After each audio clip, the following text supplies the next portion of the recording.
Good morning to one and all watching my video. पिछली video में जो part third है नरेशन पार्ट थर्ड, उसमें हमने कुछ सिंपल टाइप के सेंटेंसेस देखे थे और मैं कह सकता हूँ कि असर्टिव सेंटेंसेस हमने देखे थे। असर्टिव सेंटेंसेस को डायरेक्ट से इनडायरेक्ट स्पीच में बदलना हमने सीखा था और उसमें जो रूल्स हैं, बेसिक रूल्स हैं नरेशन के, डायरेक्ट स्पीच को इनडायरेक्ट में बदलने के, उन सभी चेंजेस को, उन सभी रूल्स को हमने उसमें अप्लाई किया था। अब हम देखेंगे हमें इंटरोगेटिव सेंटेंसेस।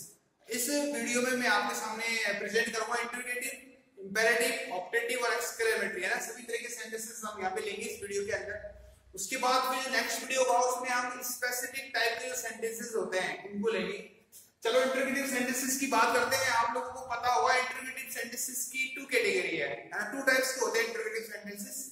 एक तो इंटरोगेटिव सेंटेंसेस होते हैं जो बिगिन होते हैं हेल्पिंग वर्ब के साथ, यानी उनकी शुरुआत हेल्पिंग वर्ब से होती है ना। और ऐसे सेंटेंसेस जो होते हैं इंटरोगेटिव, उनसे कोई इंफॉर्मेशन चाहिए जाती है, ठीक है। जैसे कि यस नो में आंसर होता, मैं कह सकता हूं उनका आंसर जो है यस नो में हो सकता है, सॉरी इंफॉर्मेशन नहीं बल्कि उनका आंसर जो होता है यस नो में होता है, ठीक है ना। जैसे इज दिस ए चॉक, मैं बोलूं ऐसे क्या ये चॉक है, तो आप यस या नो, दो ही ऑप्शन है आपके पास, आप या तो कहोगे यस या कहोगे नो। यानी हेल्पिंग वर्ब से शुरू होने वाले जो सेंटेंस होते हैं उनका आंसर यस या नो में ही दिया जाता है। तो हेल्पिंग वर्ब वाले सेंटेंस हो गए हेल्पिंग वर्ब से शुरू होते हैं, मतलब वो अभी ध्यान रखेंगे। और दूसरा है बिगिनिंग विद डब्ल्यूएच वर्ड। दूसरे इंटरोगेटिव सेंटेंसेस कौन से होते हैं जो डब्ल्यूएच वर्ड से शुरुआत होती है उनकी, यानी उनमें पहले डब्ल्यूएच वर्ड आता है फिर हेल्पिंग वर्ब आती है। फर्स्ट कैटेगरी में सिर्फ डायरेक्ट हेल्पिंग वर्ब आती है और डब्ल्यूएच वर्ड वाले पहले डब्ल्यूएच वर्ड आता है फिर हेल्पिंग वर्ब आती है। जैसे यहाँ पे मैंने दोनों तरह के सेंटेंस यहाँ पे लिए रिपोर्टेड स्पीच के अंदर लिए, ये दोनों फर्स्ट कैटेगरी के हैं और ये दोनों सेकंड कैटेगरी के इंटरोगेटिव सेंटेंसेस हैं। तो इंटरोगेटिव सेंटेंसेस को जब हम डायरेक्ट से इनडायरेक्ट में बदलते हैं तो थोड़ा अलग हटके हमें चलना पड़ता है सिंपल सेंटेंसेस के मुकाबले में, उनकी कंपैरिजन में। तो वो चेंजेस क्या है, थोड़ा अलग चेंजेस है जो क्या मैंने यहाँ पे इस साइड के अंदर मैंने मेंशन किए हैं, आप लोग ध्यान से देखेंगे। एक तो रिपोर्टिंग वर्ब की बात आती है कि जो रिपोर्टिंग वर्ब होती है, हम मैंने पहले भी डिस्कस कर चुका, मैं जब आपको स्टडी की थी मैंने वीडियो की या नरेशन पढ़ाने की जब मैंने स्टडी की तभी मैंने बताया था किस तरीके से रिपोर्टिंग वर्ब बदली जाती है अलग अलग तरह के सेंटेंसेस में। एक बार फिर मैंने यहाँ पे रिपीट कर दिया कि जो उसमें से और सैड आता है उसको आस्क और आस्क में बदल देते हैं अगर रिपोर्टेड स्पीच क्या है इंटरोगेटिव है तो, ठीक है। दूसरी बात कंजक्शन की बात आती है, वहां पे हम कंजक्शन दैट यूज कर रहे थे अपना सिंपल सेंटेंसेस के लिए, असर्टिव सेंटेंसेस के लिए, लेकिन यहाँ पे कंजक्शन हम इफ या वेदर यूज करेंगे फर्स्ट टाइप के सेंटेंसेस के लिए, यानी हेल्पिंग वर्ब से शुरू हो रहा है तो इफ या वेदर कंजक्शन लगाएंगे। और अगर वो सेंटेंस रिपोर्टेड स्पीच है ना डब्ल्यूएच वर्ड से शुरू हो रहा है तो कंजक्शन क्या होगा, फिर खुद डब्ल्यूएच वर्ड ही खुद कंजक्शन होगा, है ना। डब्ल्यूएच वर्ड होगा वो खुद ही कंजक्शन होगा, ठीक है। तीसरी बात अलग क्या है और सेंटेंसेस से, असर्टिव सेंटेंसेस से, कि इंटरोगेटिव सेंटेंसेस जो हैं वो असर्टिव में बदल दिए जाते हैं। यानी इंटरोगेशन जो है ना, इंटरोगेशन का सेंस जो होता है उसमें स्ट्रक्चरल बेस पे, है ना, मीनिंग के बेस पे चेंज नहीं होता, यानी स्ट्रक्चर चेंज हो जाता है। यानी असर्टिव सेंटेंस का स्ट्रक्चर हमें बनाना पड़ता है इंटरोगेटिव की बजाय, ठीक है। तो इंटरोगेटिव सेंटेंस होगा उसका स्ट्रक्चर क्या होता है, सबसे पहले डब्ल्यूएच वर्ड, फिर हेल्पिंग वर्ब, फिर सब्जेक्ट, फिर रिमेनिंग वर्ब पैटर्न, ये होता है। या हेल्पिंग वर्ब से शुरू होता है तो उसका क्या होता है, सबसे पहले हेल्पिंग वर्ब, फिर सब्जेक्ट, फिर रिमेनिंग वर्ब पैटर्न, फिर आगे की चीजें। लेकिन जब हम डायरेक्ट से इनडायरेक्ट स्पीच में बदल रहे होते हैं, है ना, इंटरोगेटिव सेंटेंस वाले रिपोर्टेड स्पीच को, तब क्या करते हैं हम स्ट्रक्चर बदल देते हैं। यानी जो इंटरोगेटिव का जो स्ट्रक्चर होता है ना वो स्ट्रक्चर ना यूज करके हम असर्टिव सेंटेंस का स्ट्रक्चर यूज करते हैं। अब दोनों में क्या फर्क हुआ, असर्टिव सेंटेंस के स्ट्रक्चर कैसे शुरू होगा, सब्जेक्ट से शुरू होगा, सबसे पहले सब्जेक्ट, फिर क्या होगा वर्ब पैटर्न होगा, फिर ऑब्जेक्ट, फिर दूसरी चीजें। तो बात समझ में आ गई। यानी इंटरोगेटिव में जो सब्जेक्ट के पहले जो हेल्पिंग वर्ब होती है ना, उस हेल्पिंग वर्ब को वहां से हटा के आगे ले जाते हैं, ये ध्यान रखेंगे। तो आप इस बात को कैसे भी समझ लो, आपको जैसे ज्यादा इजी हो समझना। मेरे कहने का मतलब ये है कि जो इंटरोगेटिव सेंटेंस का जो स्ट्रक्चर होता है ना वो स्ट्रक्चर इस्तेमाल नहीं करते, इसमें असर्टिव सेंटेंस का, सिंपल सेंटेंस का स्ट्रक्चर इस्तेमाल करते हैं, ठीक है ना। आपको पता है, मैं आपको फिर बता रहा हूं कि इंटरोगेटिव सेंटेंस कैसे बनाते हैं, हम सब्जेक्ट से पहले हेल्पिंग वर्ब यूज करते हैं, इसमें वो चीज हम यूज नहीं करेंगे। चलो यहाँ पे एग्जांपल से देख लेंगे और इसको। फिर एक क्वेश्चन मार्क इज रिमूव, जब इंटरोगेशन हम खत्म कर रहे हैं तो क्वेश्चन मार्क भी हम हटा देते हैं, क्वेश्चन मार्क नहीं लगा रहने देते, फिर हम इंडायरेक्ट स्पीच में बदल देते हैं। चलिए सेंटेंस देखते हैं। Aman said to me do you teach English. Okay, तो हमने देखा रिपोर्टेड स्पीच क्या है, इंटरोगेटिव है, तो हम इसको किस तरीके से चेंज करेंगे, अमन आस्क्ड मी। ओके है ना, अमन आस्क्ड मी, कंजक्शन क्या लगाएंगे, क्योंकि हेल्पिंग वर्ब से शुरू हो रहा है तो कंजक्शन क्या होगा, इफ या वेदर होगा। अगर डब्ल्यूएस वर्ड से शुरू होता तो कंजक्शन को डब्ल्यूएच वर्ड होता, दोनों में से कोई भी यूज कर सकते हैं, यूज कर लो चाहे वेदर यूज कर लो, कोई प्रॉब्लम नहीं है।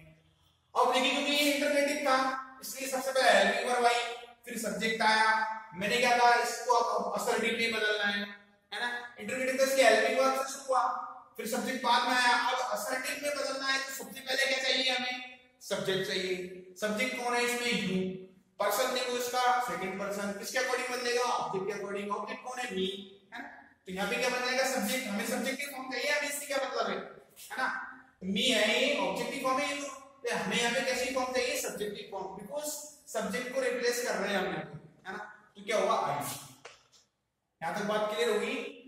अब देखो टेंस बदलेगा कि नहीं, हाँ बदलेगा, क्योंकि ये कोई और पास्ट टेंस में है और ये तो होगी प्रेजेंट इंडेफिनिट टेंस का वर्ब पैटर्न है, डू प्लस वर्ब की फर्स्ट फॉर्म। अब हमें चाहिए पास्ट टेंस, पास्ट टेंस का क्या वर्ब पैटर्न, वर्ब की सेकंड फॉर्म, इंटरोगेटिव और नेगेटिव के लिए डिड प्लस वर्ब की फर्स्ट फॉर्म होती है।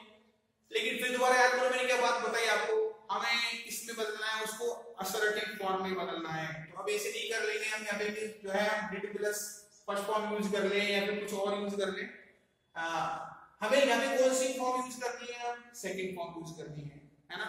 पास्ट टेंस के अंदर present tense present past tense में बदलता है, आपको पता है, और पास्ट टेंस की यूज होती है वर्ब की सेकंड फॉर्म यूज होती है सिंपल सेंटेंसेस में, यहाँ पे वर्ब की सेकंड फॉर्म आएगी सीधी, आई टॉट। ये मत कर लेना I did teach, did teach नहीं कर लेना आपको, तो डिड तो किसमें आता है, नेगेटिव इंटरोगेटिव में आता है, तो ये नेगेटिव इंटरोगेटिव है नहीं, ये तो कैसा है असर्टिव है, असर्टिव फॉर्म बदलना इसलिए second form, I taught English, I taught English, if या whether I taught English, है ना, तो अमन asked me if या whether I taught English, समझिए बात, यहाँ पे सेंस बिल्कुल भी चेंज नहीं हुआ, अमन ने मुझसे पूछा कि क्या मैं इंग्लिश पढ़ाता था, है ना, इस तरह से हो गया, यहाँ पे सेंस चेंज नहीं हो रहा है बिल्कुल भी, ट्रांसफॉर्म जरूर हो गया यहाँ पे सेंटेंस। चलो तो ये हो गया आपका डायरेक्ट से इनडायरेक्ट। दूसरा सेंटेंस देखते हैं, he said to me, तो ये हो जाएगा he asked me, okay, conjunction हुई if या वेदर, क्लियर। चलो क्योंकि ये इंटरोगेटिव है इसलिए हेल्पिंग वर्ब से शुरू हो रहा है, हमें तो असर्टिव बनाना है, असर्टिव बनाना है तो हमें सब्जेक्ट से शुरू करना पड़ेगा, सब्जेक्ट कौन है यू, किसके अकॉर्डिंग बनेगा, ऑब्जेक्ट के अकॉर्डिंग, ऑब्जेक्ट कौन है आस, ठीक है, तो क्या आएगा यहाँ पे सब्जेक्टिव फॉर्म, असमरी लाइन में सब्जेक्टिव फॉर्म कौन होगी, be, clear. Is am are plus ING form किससे बदलेंगे, voice verb plus ING form में, प्रेजेंट कंटीन्यूअस पास्ट कंटीन्यूअस बनेगा नहीं बनेगा, तो बी के साथ क्या रहेगा और, है ना, और सिंगिंग ये सॉन्ग।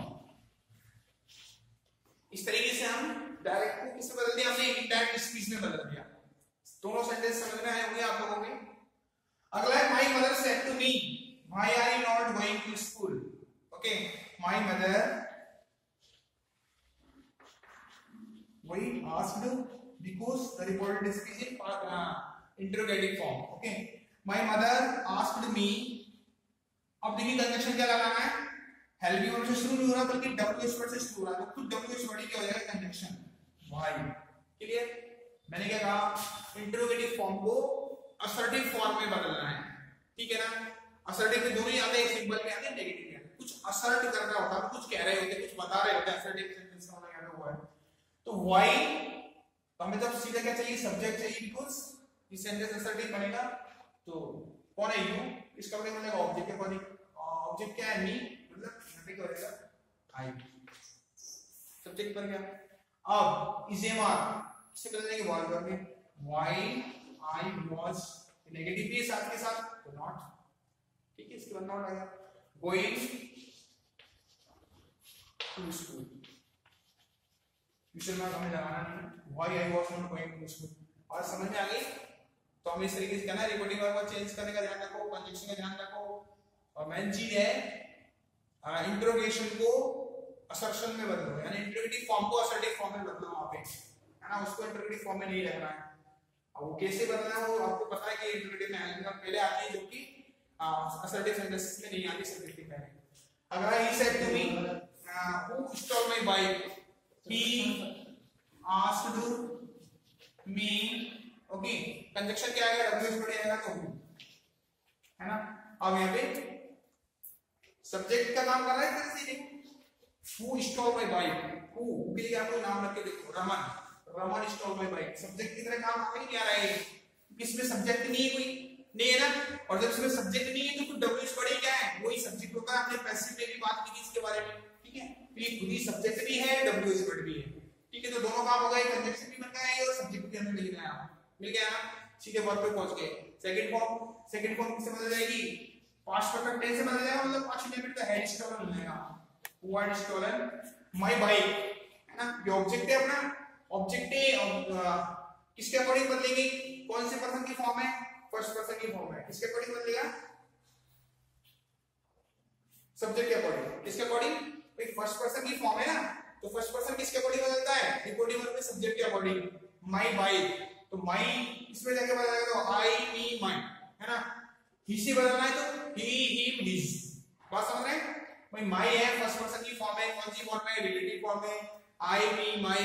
हमें बदलना है किससे, रिपोर्टिंग वर्ब में सब्जेक्ट से, रिपोर्टिंग वर्ब में सब्जेक्ट कौन है, ही है, ही वाली लाइन में रिलेटिव लेना है, ही हिम हिज।